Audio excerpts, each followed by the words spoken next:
des os. Des os, des os. Bon alors, Jubilard, résumé des faits sur les aveux. Ensuite, on part sur la petite interview de son avocat, à BFM TV. Vous verrez la posture de l'avocat, elle est goldée. Et puis on finira sur l'avocat des enfants cette fois-ci, heu, concernant cet aveu de culpabilité de, Jubilard. Hop, on est sur du Libé aussi, 7 juillet, donc il y a, 2 jours, enfin mardi, donc c'était aussi, quand ça s'est passé? Je crois que c'était mardi ou lundi. Voilà. Le jour de vérité, 2 mois après, avant, donc sachant que voilà, Jubilard a été condamné en première instance à 30 ans de réclusion criminelle et il a fait appel de sa décision. Il a entre-temps également, à la suite de sa condamnation, il a également changé d'avocat. Il a, clamé son innocence tout le long de la première instance. C'était sa base de défense et voilà que maintenant il a visiblement, avoué sa culpabilité à son avocat et qu'il sera donc en appel, là, en début d'année prochaine, en septembre, du coup, si je calcule bien, 2 mois, c'est non, août-septembre, un truc comme ça, quoi. Voilà. Et coucou Poum, comment ça va? Ah, bon courage pour le boulot, le te. Donc 2 mois avant son procès en appel, Jubilard, condamné à 30 ans de réclusion criminelle, a avoué à ses avocats avoir été à l'origine de la mort de son épouse. Du côté des conseils des proches de Delphine Ossagel, on accueille cet énième rebondissement avec entre soulagement et méfiance, sachant qu'il avait été aussi reproché à Jubilard dans le rendu du jugement. On est vraiment sur un full stream juridique quasiment là ce matin. Euh, on est sur, il avait été reproché donc à Jubilard de pas avoir été, de pas avoir, formulé de remords, sur, dans cette affaire-là, ni de regrets, ni voilà.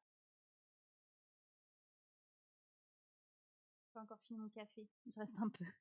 Je suis en train de monter un ventilo de plafond, trop bien. C'est une bonne nouvelle ça. L'espace de quelques secondes, mais courage à toi. Le temps s'était suspendu entre les 4 murs boisés de la cour d'assises du Tarn à Albi.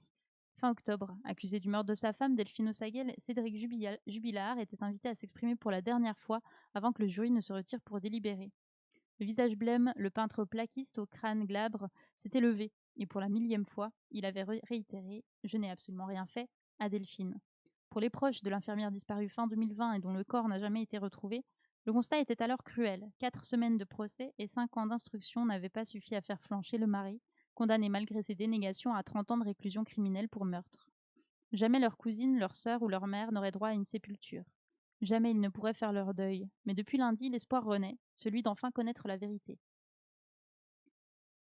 Face à une nuée de journalistes, Guy et Pierre de Buisson, les nouveaux avocats père et fils du Tarnais, annoncent « Cédric Jubilard est passé aux aveux.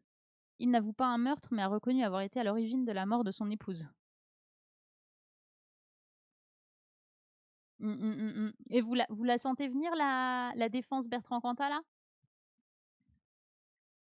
Précise le duo lors d'une conférence de presse, confirmant au passage une information de la Dépêche du Midi. Pourquoi un tel retournement de situation? Pendant 6 mois, Pierre de Buisson raconte avoir rendu visite presque chaque semaine à son client, incarcéré à la maison d'arrêt de Cesse, à 20 km de Toulouse. Besoin de parler.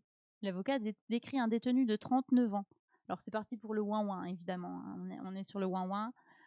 Fragilisé par l'isolement carcéral et par les médicaments très lourds qui lui sont administrés, avec lesquels il aurait petit à petit noué une relation de confiance, une histoire d'amitié finalement entre un avocat et cet homme. Tout comme Sarkozy et son avocat, ils ont une relation. J'ai du mal à suivre les relations avocat-client. Très particulier quand même. L'avocat de Sarkozy, dans un autre registre, venait de lui rendre visite tous les jours. Voilà. D'accord, donc ils ont une relation de confiance. J'ai ressenti qu'il avait le besoin de parler. Il était verrouillé quelque part. Avocat psy, hein, presque, hein.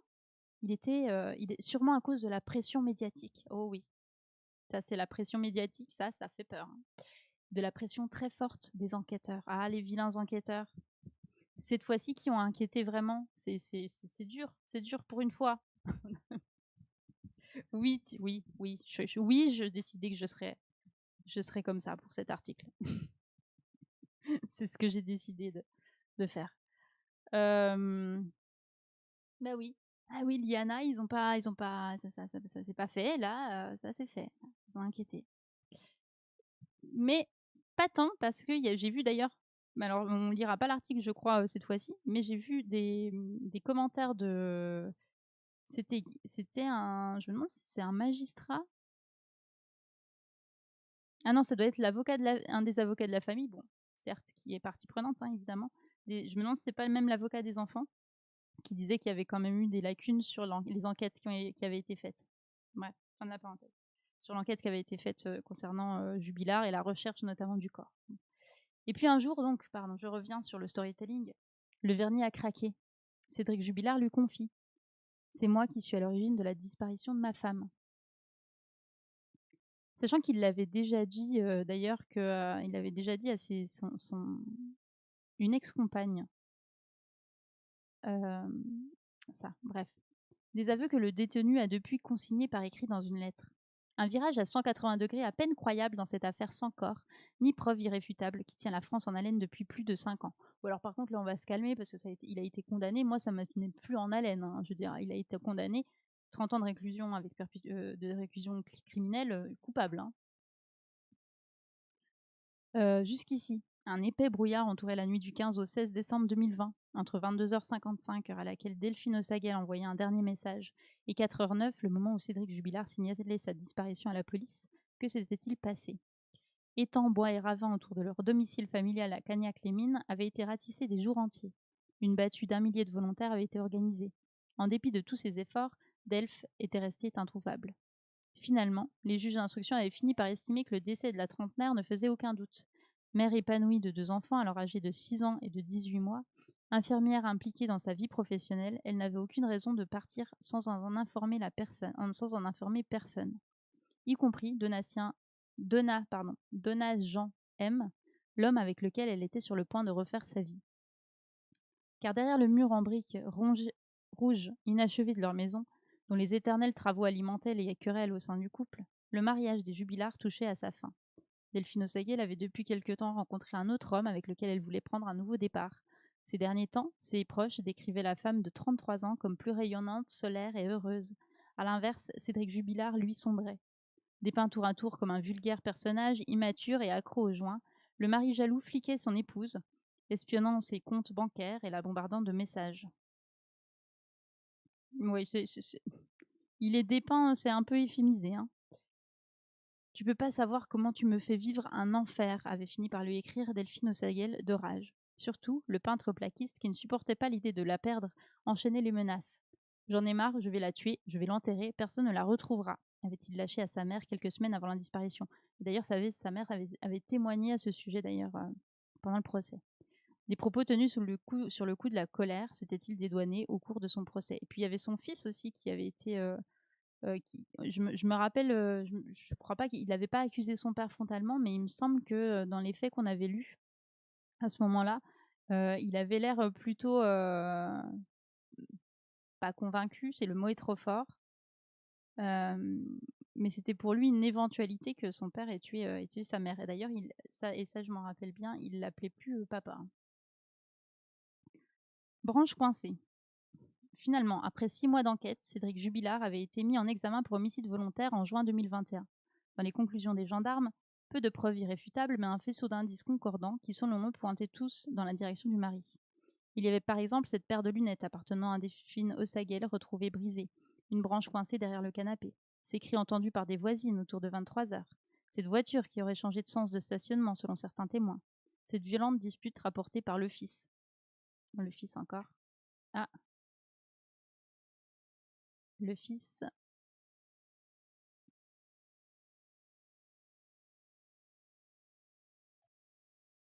Le fils des Jubilards, jusqu'à son extinction le matin, le téléphone de Delphine. Jusqu'à son extinction le matin, le téléphone de Delphine Ossaguel émettra dans les environs du domicile familial. Contrairement à ses habitudes, celui de Cédric Jubilard, qui appellera sa femme près de 150 fois ce jour-là, était resté éteint durant la nuit. 150 fois. Pendant les 4 semaines d'audience qui avaient animé Albi à partir du 22 septembre 2025, ses anciens avocats Alexandre Martin et Emmanuel Franck s'étaient largement appuyés sur les angles morts de l'enquête jugée bâclée pour tenter de disculper leurs clients. Une infernale machine à semer le doute qui, si elle avait fini par remettre en question les certitudes d'une partie du public, avait finalement échoué. Auprès de Libé, Alexandre Martin se dit grandement surpris. Je n'ai jamais reçu les confidences de Cédric Jubilard.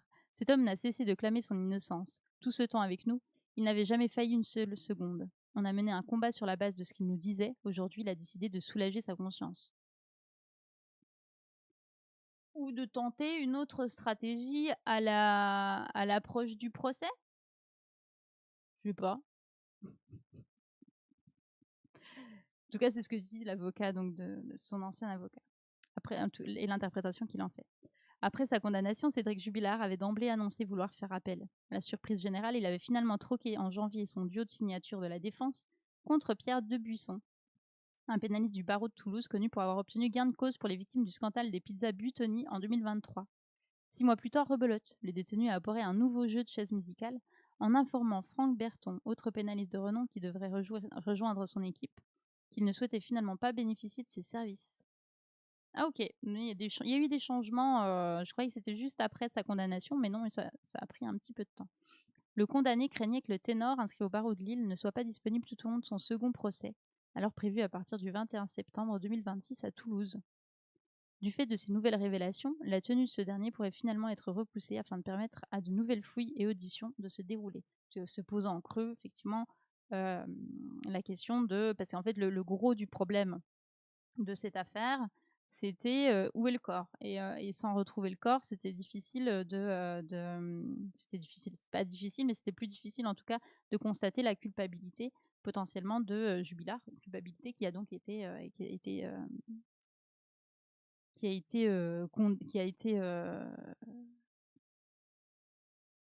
déclarée à l'issue du procès en première instance. Les Debuisson déploient-ils une nouvelle tactique visant à minimiser la responsabilité de leurs clients? D'après les nouveaux conseils du condamné, le geste de Cédric Jubilard aurait été commis dans un certain contexte et relèverait du crime passionnel. Voilà, on revient, c'est le crime passionnel. Le fameux, voilà, parce qu'on tue les gens par passion tellement on les aime, en fait. Tellement on les aime, on ne peut pas se contrôler. Voilà, une expression archaïque, dépourvue de valeur juridique, hautement polémique puisqu'elle tend à rejeter une partie de la faute sur la victime. Donc c'est totalement le schéma de Bertrand Cantat et du meurtre de Marie Trintignant, du narratif en tout cas qui avait été fait à ce moment-là. Tétanisé quand il a réalisé ce qu'il avait fait, il a pensé à ses enfants. Il n'a pas voulu leur imposer cette vision.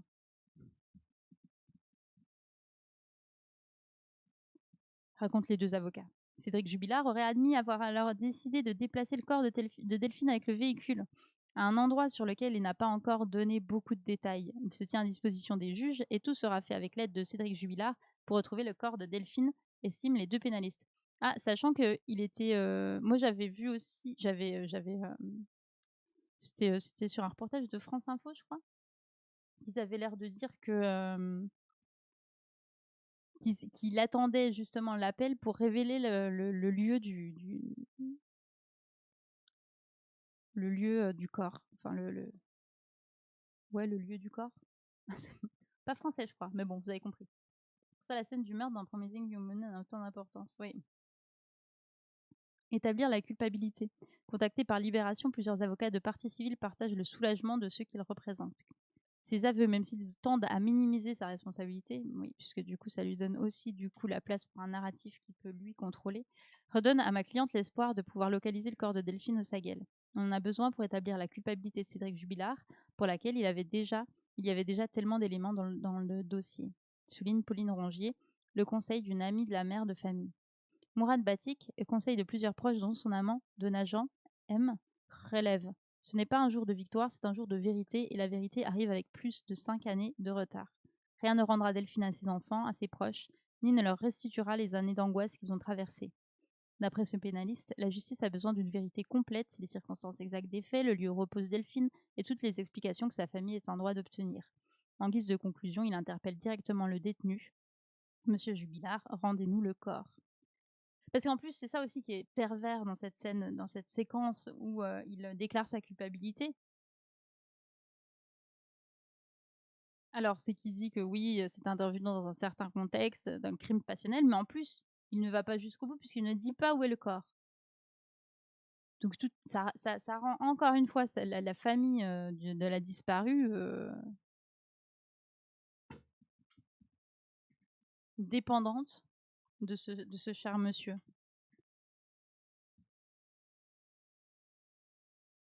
Malgré tout, certains demeurent méfiants. Moi, je ne parle pas d'aveu, il a reconnu une participation. Tant qu'il n'aura pas dit j'ai tué ma femme, je ne serai pas rassuré. Tempère Philippe Pressec, l'avocat d'une cousine de Delphine Osagel, qui estime s'attendre à tout, surtout au pire. Oui, sachant qu'en plus, il minimise son rôle, enfin en tout cas, il l'euphémise, et donc il ne dit pas les termes, hein.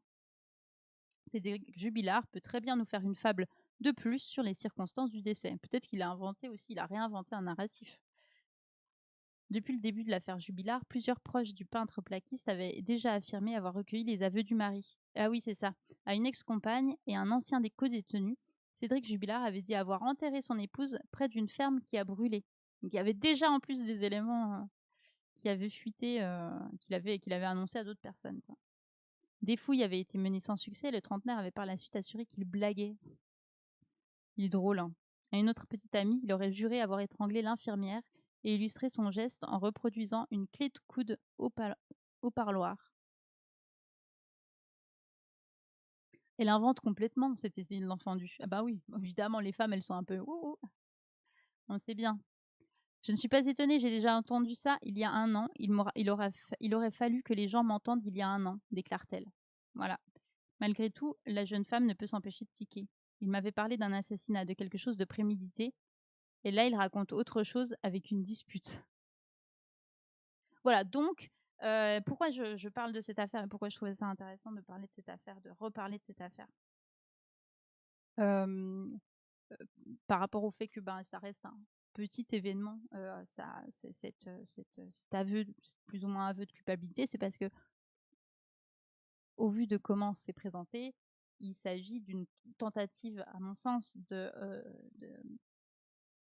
reprendre le narratif sur l'histoire à des fins juridiques, judiciaires, c'est-à-dire à une échéance proche qui s'approche, qui est le procès en appel de la personne, euh, et qui constitue un changement de stratégie où on est passé d'une stratégie où il a toujours nié avoir tué sa femme et où là il est plutôt sur une stratégie où il va déclarer que oui, ça, effectivement, il y a eu. Alors, il dit pas j'ai tué ma femme, il dit quoi? Il y a eu un contexte exceptionnel, en gros, crime passionnel, quoi. Un crime passionnel. Donc, sous-entendu, on s'est disputé et ça a mal tourné, quoi.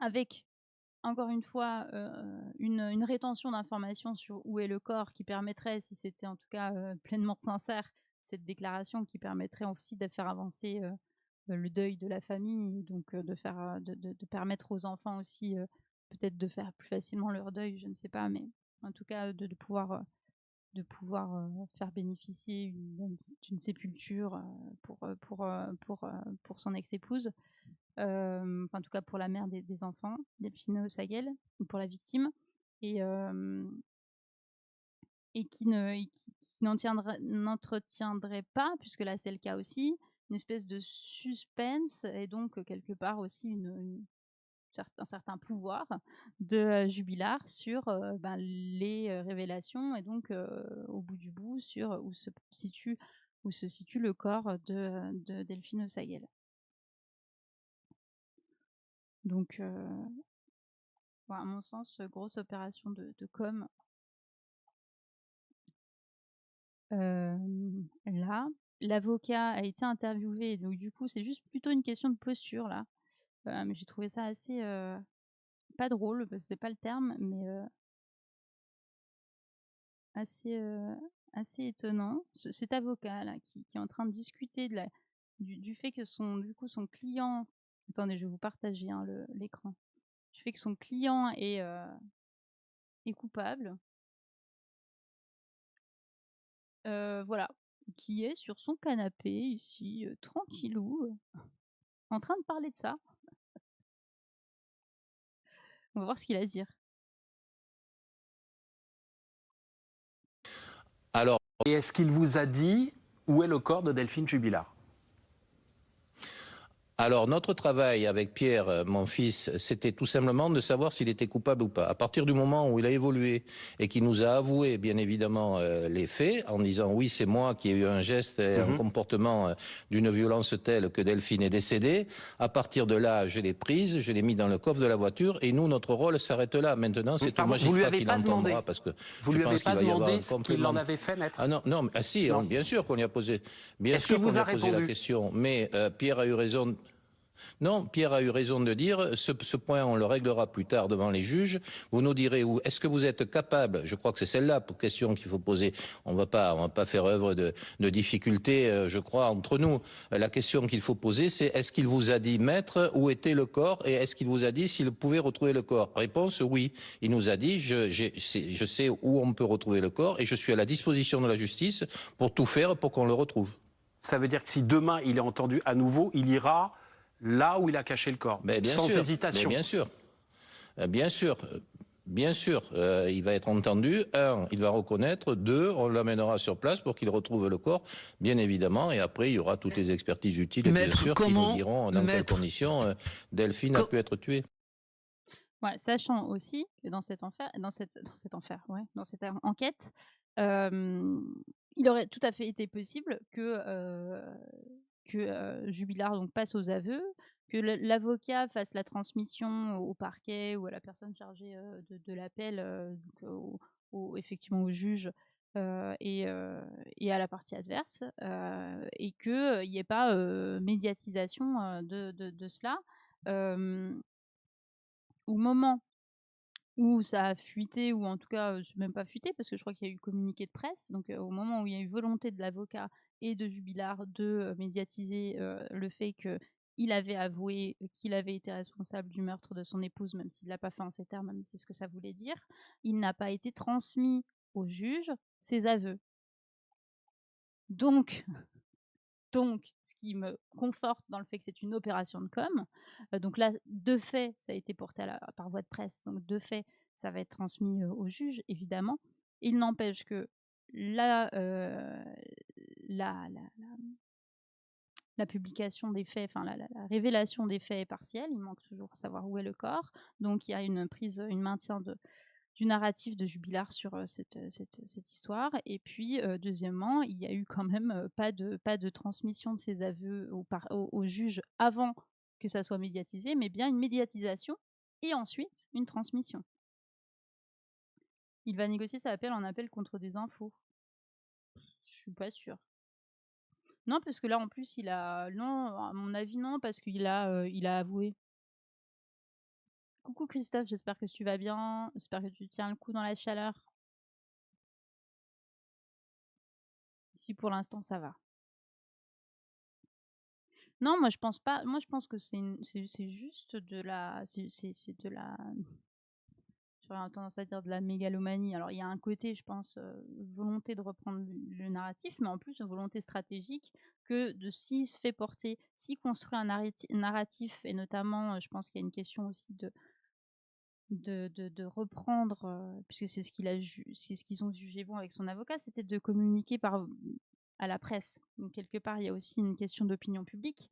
Donc il y a peut-être quelque chose de l'ordre de, ben, si on fait passer ça pour, effectivement un peu un Bertrand Cantat bis, c'est pas dit que ça passe, parce qu'on a un peu évolué sur ces questions. Mais si on dit que c'était un crime passionnel, effectivement, peut-être qu'on prendra un peu moins. Parce qu'en plus, on a avoué, et parce qu'en plus, le narratif est plus complexe que juste je suis un soi-disant, je caricature évidemment, mais c'est une personnalité de type psychopathe qui a fait ça. Aucun ne me saute pas dessus si tu es là. C'est une caricature. Mais voilà, je pense plus que ça serait ça. Ce qui pourrait peut-être jouer sur sa peine, mais je suis pas sûre qu'il joue la négociation sur la révélation du corps. En tout cas, s'il ferait ça, il serait très clairement,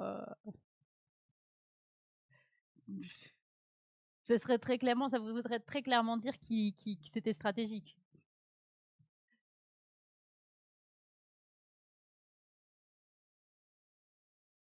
Je crois qu'il a eu des maltraitances sur enfants. Bah, déjà, son fils a été témoin des violences. Il me semble que son fils, en plus, se faisait taper, oui, voilà, merci, Boca, voilà. Finition à genoux sur des Legos. Ouais, non, non, non, non, pas taper, pas taper. Non, mais voilà, on est d'accord que ce n'est pas parce qu'on a une maladie mentale qu'on tue des gens. C'est parce que pourquoi on tue des femmes? Parce que la société le permet. Voilà. Et avec préméditation, ce qu'a l'air de dire en plus, voilà, c'est pour rebondir sur ton commentaire, Poum, c'est qu'en plus, il l'avait dit à une autre femme, et l'autre femme à qui il a avoué sa culpabilité, non seulement il avait dit qu'il avait tué donc Delphine Jubilard, mais en plus de ça, visiblement c'était prémédité.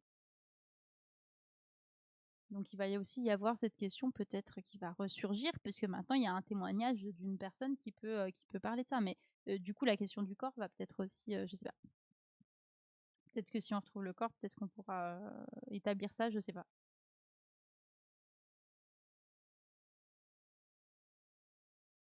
Tuer des femmes, ça a une utilité pour la société patriarcale. Oui. Ah, c'était ce que Jubilard appliquait à son garçon? Ah oui, c'est vrai. Oui, oui, tout à fait. Si, si, on avait lu ça en plus. Tout à fait. Oui, oui. Un petit garçon qui ne l'appelle plus papa. Hein. Je tiens à le dire. Enfin, moi, je sais que c'est symbolique, mais pour moi, c'est assez fort qu'on décide de plus appeler son père papa. Ça en dit long quand même sur ce qu'on peut penser de son papa. Et du coup, l'avocat des enfants témoigne, et on s'arrêtera là ensuite pour cette on s'arrêtera là pour cette matinée slash début d'après-Mactu. Les aveux de Cédric Jubilard décriés par les avocats des enfants. Donc la réaction de la partie adverse, si on peut dire, à ces déclarations. Après que l'ancien conjoint de Delphine Osagel a reconnu publiquement avoir été à l'origine de sa mort, donc c'est les termes, il a été à l'origine de sa mort. Voilà. Les conseils de leurs enfants qui n'ont pas été avertis en amont dénoncent une méthode indécente. Voilà, donc en plus de ça, les avocats de la partie adverse, donc des enfants, n'ont pas été avertis en premier lieu des aveux. C'est-à-dire qu'il a décidé de, encore une fois, de rendre public ses aveux devant la France entière avant de les donner à ses enfants.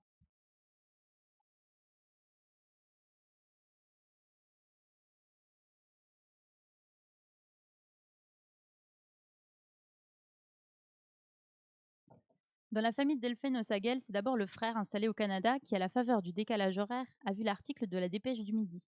Au petit matin, le journal découpillait une nouvelle retentissante. Après 5 ans de mensonges, Cédric Jubilard, le mari de l'infirmière disparue depuis 2020, avouait enfin être à l'origine de la mort de sa femme. À peine le temps de digérer l'information qu'il fallait prévenir le reste de la famille pour éviter que les petits, Louis, 13 ans, et Elia, 6 ans, ne découvrent dans les journaux, en même temps que la France entière, que papa reconnaissant avoir tué maman. Super, c'est le fun, c'est vraiment, c'est ça, c'est... Oh, bah, attendez. Non mais, donc non, c'est pas honnête, non, ce n'est pas un aveu de culpabilité, c'est une pure stratégie et opération de com. Du côté des avocats des 2 enfants de Cédric Jubilard, la méthode de cet aveu qualifié de maladroite et indécente ne passe pas. On n'a pas reçu le moindre coup de fil, la moindre lettre pour les préparer à la découverte de ce changement de cap au niveau de leur père. Tempête auprès de l'IB, maître Laurent Boguet, qui déplore que la défense ait opté pour la voie médiatique plutôt que la voie de la justice. Je regrette que les enfants l'aient appris de cette manière, abonde sa consoeur, Madame Malika Chmani, qui se dit malgré tout émue. C'est bien d'avoir une avancée par rapport à la vérité. C'est ce que Louis et Elia demandent depuis des années. Maintenant, il faut que Cédric Jubilard leur donne le corps de Delphine pour qu'ils puissent se recueillir sur sa tombe et enfin faire leur deuil, ajoute-t-elle. La cour d'appel de Toulouse communiquera sur l'affaire mercredi. Ah bah du coup, on a peut-être eu un communiqué entre-temps. Âgés de 6 ans et 18 mois au moment des faits, Louis et Elia subissent depuis 5 ans les supplices d'une tragédie personnelle devenue une énigme criminelle hyper médiatisée. Le corps de leur mère, disparu dans la nuit du 15 au 16 décembre à Cagnac-les-Mines, n'a jamais été retrouvé. En octobre 2025, alors qu'il était condamné à 30 ans de réclusion criminelle pour son meurtre, leur père, Cédric Jubilard, niait toute responsabilité et annonçait faire appel. À défaut de preuves irréfutables, un faisceau d'indices concordants, une paire de lunettes brisées, des cris dans la nuit, un véhicule dans le sens de stationnement aurait changé, pointait dans la direction du peintre plaquiste, à commencer par le témoignage de son fils Louis, qui se rappelait une violente dispute conjugale le soir du drame. Il se trompe, niait le père. Violence, absent au procès l'année dernière à Albi, sur Tarn, sur décision de ses avocats qui jugeaient l'expérience trop difficile pour un si petit garçon, Louis avait fait parvenir une lettre lue à la cour. Il y réitérait son témoignage et décrivait ce que Cédric Jubilard, il ne l'appelle plus papa, lui avait fait subir. Lorsque maman n'avait pas encore disparu et qu'Elia n'était pas encore née, Cédric me demandait de m'agenouiller, les mains sur la tête, 30 minutes au coin, les genoux sur les Legos, lorsque je faisais une bêtise, écrivait-il, ce que disait l'autre tout à l'heure. L'enfant décrivait des coups, des fessées, des injures. Cédric m'insultait beaucoup comme petit ou gros con, poursuivait-il. Des violences physiques et psychologiques, confirmées par plusieurs témoins à la barre. Je n'étais pas un bon père, j'en ai conscience, avait reconnu Cédric Jubilard qui porte le nom de son fils tatoué dans le cou. Il avait expliqué avoir reproduit le schéma subi auprès de son propre père pendant son enfance, évidemment. Est-ce que c'est une excuse? Bof. Ouais. À la suite de sa condamnation en première instance, le Tarnais s'était vu retirer son autorité parentale sur ses enfants qui vivent depuis chez leur tante maternelle. Au cours d'une conférence de presse lundi, les nouveaux avocats de la défense, Pierre et Guy de Buisson, ont indiqué que leurs clients espéraient récupérer leur garde. Mais jamais en fait. De quoi exaspérer Laurent Boguet. C'est pas parce qu'il avoue qu'il aura la... Enfin, j'ose espérer que c'est pas parce qu'il avoue qu'il aura la garde en fait. D'autant plus qu'il y avait des mauvais traitements sur les enfants, n'importe quoi. L'avocat compte rencontrer Louis et Elia dans les prochains jours pour les rassurer. Je sais que Louis va être inquiet par rapport à cette déclaration que je trouve extrêmement inappropriée. Je ne sais pas si les avocats de leur père ont mesuré le degré de résonance que peut avoir ce genre de phrase sur eux. On rappelle quand même, il est où? Je l'ai enlevé? Ouais.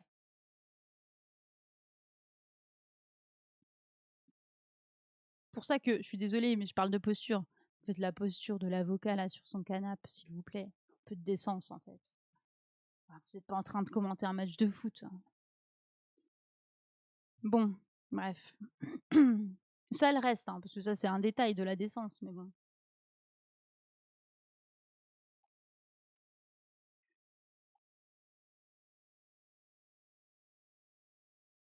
Depuis le verdict de 2025, les deux enfants tentent tant bien que mal de se reconstruire. Elia, trop jeune au moment des faits, demande des photos de sa mère dont elle peine à se souvenir du visage. Pour Louis, c'est différent, il a des souvenirs qui se confrontent à l'absence, rapporte Laurent Boguet. Le garçon éprouve beaucoup de colère face à ce père qui ne disait pas la vérité. Jusqu'ici, la date du procès en appel, dont la défense estime la tenue dans les temps impossible, était prévue pour le 21 septembre, au moment de leur rentrée des classes. On les avait préparés pour cette date, quand bien même elle n'était pas idéale, rapporte Malika Ashmani, qui redoutent désormais qu'un report de cette deuxième bataille judiciaire ne prolonge leur souffrance. Auprès de l'AFP, la première présidente de la Cour d'appel de Toulouse, Chantal Ferreira, a promis ce mardi que la justice agirait rapidement. Bon, mais vraisemblablement, il y aura quand même un report. Cette semaine, il y a les procès du monsieur qui a démembré sa femme. Oui, j'ai pas vu. Il l'a fait, sa défense, c'est il l'a fait pour ses enfants en papa poule, mais bien sûr. Non, mais envie de canner, hein. Tactique, au cours de leur conférence de presse, Pierre et Guy ont affirmé que Cédric Jubilard avait tué Delphine Osaguel dans le cadre d'une énième dispute conjugale. Tétanisé après son geste, il aurait tout de suite pensé à ses enfants. Il n'a pas voulu leur infliger cette vision de ce corps inanimé de leur mère. Elle aurait donc transporté en voiture vers un lieu dont il serait désormais prêt à communiquer les détails de la justice. Et du coup, la différence avec la mère, c'est que la mère, elle aurait pensé à ses enfants avant la dispute, en fait. Non. C'est bien la première fois dans cette affaire que l'on entend Jubilard se préoccuper de Louis et Elia, siffle Malika Ashmani. Contacté par Libération, Pierre de Buisson réplique. Les avocats des parties civiles pourraient se féliciter de ces aveux qui sont extrêmement positifs pour la justice, pour Delphine et pour ses enfants. Faut-il voir en ces confidences une tactique? Je vois très clair dans la stratégie de Cédric Jubilard, tranche Laurent Boguet. L'avocat pointe une tentative de la part du détenu pour réduire sa peine. On a bien compris sa version. Il n'a pas fait exprès de la tuer, c'est d'une dispute qui a dégénéré. Dans ce cas, il est en cours 20 ans au lieu de perpète, souligne-t-il. Bon. Donc ça fait quand même une sacrée différence. Le Conseil toulousain se dit avant tout préoccupé par le bien-être des enfants. Car si un jour toute cette affaire se termine et que la fourmilière médiatique emporte sa nuée de caméras et de micros vers un autre drame, Louis et Elia, eux, n'oublieront rien. La porte se refermera et les enfants resteront seuls, avec le souvenir de ce qui a été dit, de ce qui a été fait. Ouais, ça fait partie aussi de la protection due aux enfants, hein. Ce genre de médiatisation, sans